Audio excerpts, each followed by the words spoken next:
Nessa, I'm just an ordinary girl from an okay background, a cool family with 3 girls and 1 boy, and well, that's basically it, who I am. I'd like to believe that I am extraordinary, different, unique,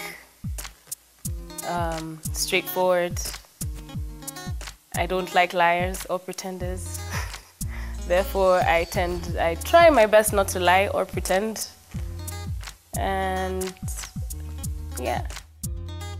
I grew up actually in Nairobi most of the time. My dad had a job that took him around different places, so we traveled a lot.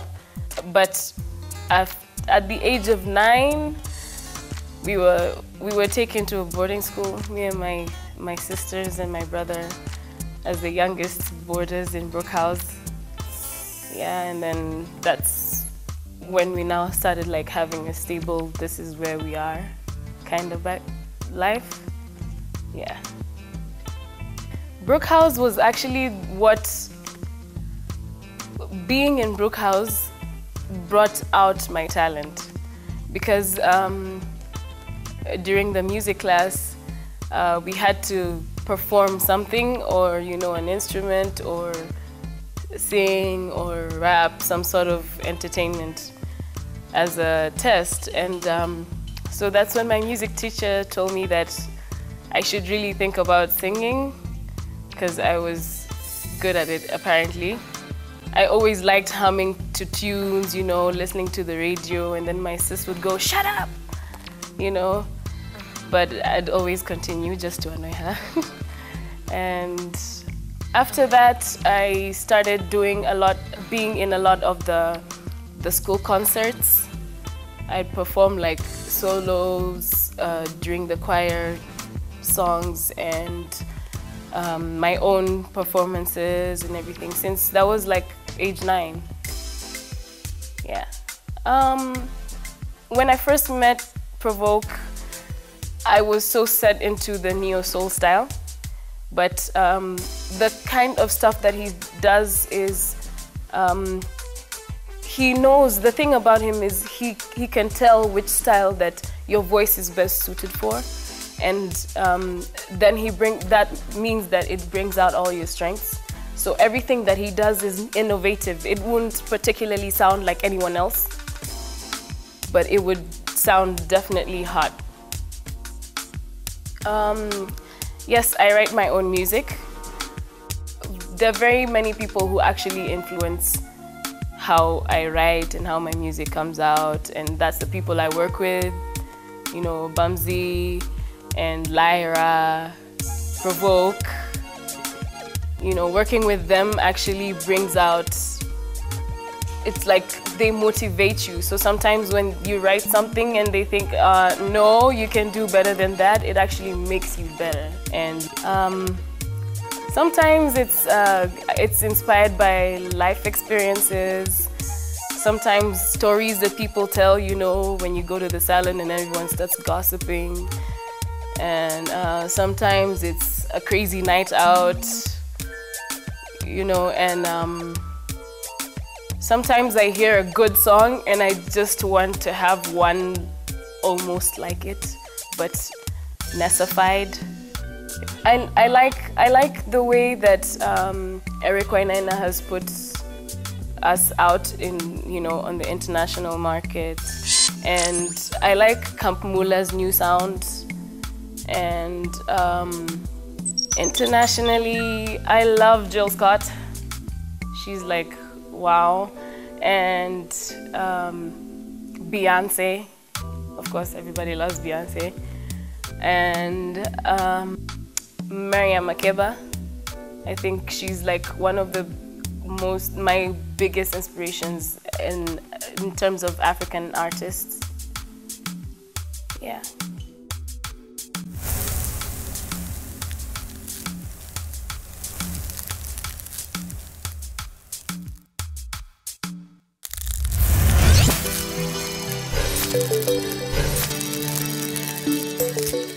outside music, I am a pilot. I can fly a twin engine. Right now I have a commercial pilot license from the Philippines, and I'm just in the process of converting it. Then I'm gonna start working here. Actually, I started flying, it was sort of by default, because I've been to universities and done like three or four different majors that just didn't fit, because well, the kind of background I come from, it's like, forgive me, Daddy, but my dad doesn't think music will put food on my table. So I had to look for something else that fits, and the thing with me is I'm okay in everything. Like, I'm easily adjustable to any subject. So my dad didn't want me to waste my brains.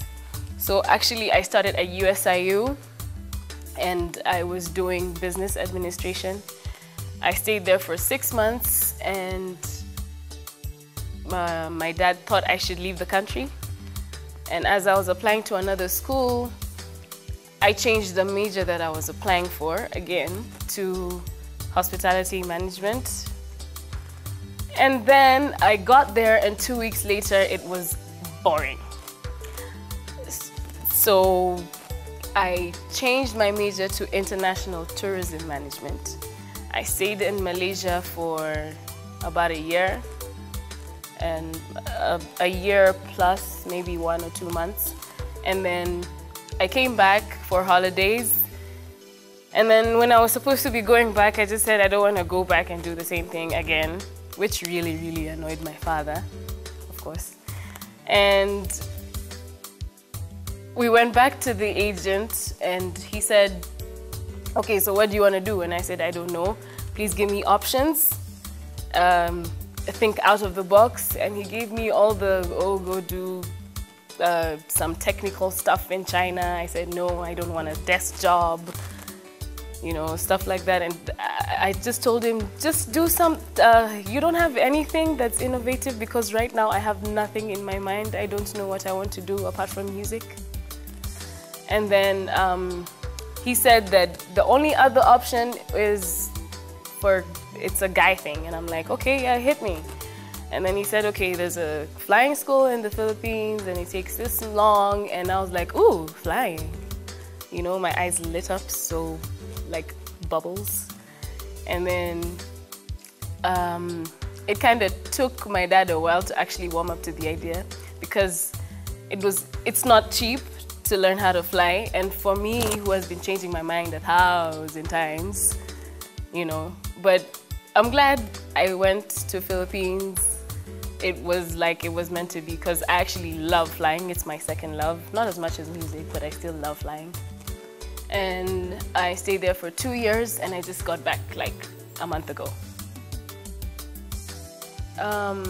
Actually, I think most of the stuff I do is good, of course, because it's mine. But I hope that I can help fill that gap that is empty, in terms of there being very few female artists in Kenya. Actually, I know there's a lot of talent out there, but the problem that I think we have in Kenya is people get so used to certain people, and then they don't want to let new people into the industry.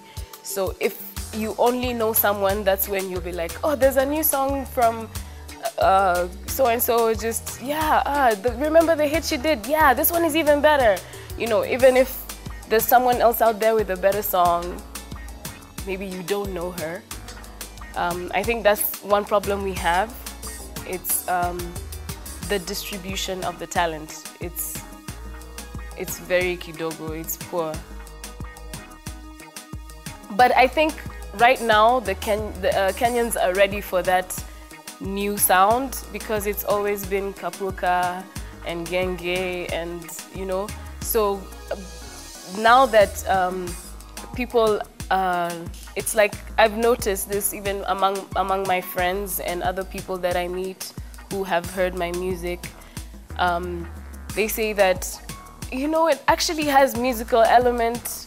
You know, sometimes they get tired of listening to things that are just jumpy, or I call it commercial music. Now people want to feel what the person is saying.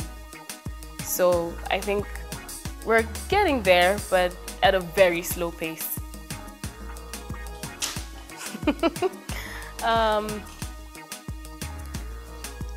Well, I'm not married, so I guess that means I'm single.